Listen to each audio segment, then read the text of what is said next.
ભારતમાં પહેલી વખત સુરતની 31 ખાનગી માધ્યમિક શાળાઓમાં ધોરણ 9થી વોકેશનલ વિષયના અભ્યાસ માટે ગુજરાત બોર્ડની પરવાનગી. અત્યાર સુધી દેશની સરકારી અને ગ્રાન્ટ એઇડ પ્રકારની માધ્યમિક અને ઉચ્ચતર માધ્યમિક શાળાઓમાં વોકેશનલ વિષય શીખવાડવાની મંજૂરી આપવામાં આવી હતી, પરંતુ ચાલુ શૈક્ષણિક વર્ષથી ભારતમાં પહેલી વખત સુરતની 31 ખાનગી માધ્યમિક શાળાઓમાં ધોરણ 9થી ઇન્ફોર્મેશન ટેકનોલોજી IT વિષયના અભ્યાસની મંજૂરી આપવામાં આવી. સુરતના જિલ્લા શિક્ષણ અધિકારી ભગીરથસિંહ પરમારે આ સમગ્ર કાર્યવાહીના આરંભથી અંત સુધી અંગત રસ લઈ આ બાબતને શક્ય બનાવી છે.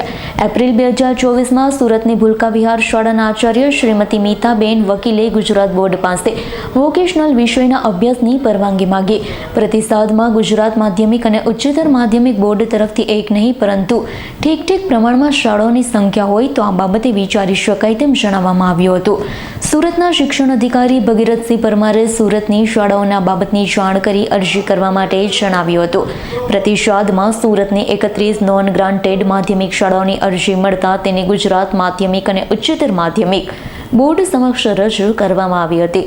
લાંબી ચર્ચા વિચારણા અને મીટિંગ યોજાયા બાદ આખરે સુરતની 31 નોન ગ્રાન્ટેડ માધ્યમિક શાળાઓમાં ચાલુ વર્ષથી ધોરણ 9 ઇન્ફોર્મેશન ટેકનોલોજી IT વિષયના અભ્યાસની પરવાનગી આપવામાં આવી છે.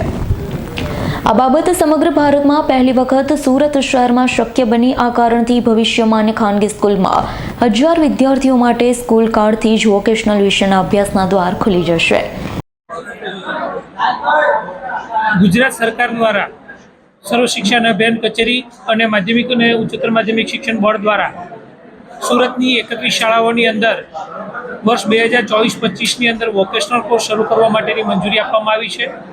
તે બદલ હું માનનીય શિક્ષણ મંત્રી શ્રી કુબેરભાઈ ડિંડોર સાહેબ, શિક્ષણ મંત્રી શ્રી રાજ્યકક્ષા પ્રફુલભાઈ પાનછેરિયા સાહેબનો પણ ખૂબ આભાર વ્યક્ત કરું છું. સુરતની 31 શાળાઓના વિદ્યાર્થીઓ અને શાળાઓ ખૂબ નસીબદાર છે કે ગુજરાતમાં સૌ પ્રથમવાર સેલ્ફ ફાઇનાન્સ શાળાઓની અંદર વોકેશનલ કોર્સ અંતર્ગત ટ્રેડ વિષય શરૂ કરવામાં આવી રહ્યો છે. 24-25ની અંદર આ વિદ્યાર્થીઓ ધોરણ 9માં અભ્યાસ કરશે અને માર્ચ 2026ની અંદર આ વિદ્યાર્થીઓ ધોરણ 10ની પરીક્ષા આપશે અને સૌ પ્રથમવાર બોર્ડની પરીક્ષા આપશે અને વોકેશનલ વિષય સાથે. અને આ વિદ્યાર્થીઓ સેલ્ફ ફાઇનાન્સ શાળાના છે, જ્યારે સુરતની અંદર ગ્રાન્ટેડ શાળા અને સરકારી શાળાની અંદર ઓલરેડી વિદ્યાર્થીઓ આ વિષયની અંદર અભ્યાસ કરી રહ્યા છે. પરંતુ ગુજરાત સરકારની નેમથી રાષ્ટ્રીય શિક્ષણ નીતિ 2020 અંતર્ગત જે વોકેશનલ કોર્સ શરૂ થવો જોઈએ એ સેલ્ફ ફાઇનાન્સ શાળામાં સુરત ખાતેથી શરૂ થઈ રહ્યો છે. તે બદલ સુરતની ટીમ અને સુરતના તમામ પરિવારજનો, તમામ શિક્ષણના શ્રેષ્ઠીઓને અને શાળાના વિદ્યાર્થીઓ અને શાળાના આચાર્યો બધાને હું ખૂબ અભિનંદન આપું છું કે આ વિષય ખૂબ સારી રીતે થશે અને ભવિષ્યની અંદર આ એક વિષય નહીં પરંતુ ઘણા બધા વિષયો કે જેની અંદર ટ્રેડ વિષયની અંદર શાળાની અંદર શિક્ષણ શરૂ થશે, જે આપણા વિદ્યાર્થીઓ માટે અને ભવિષ્ય માટે ખૂબ જ ઉજ્જવળ છે.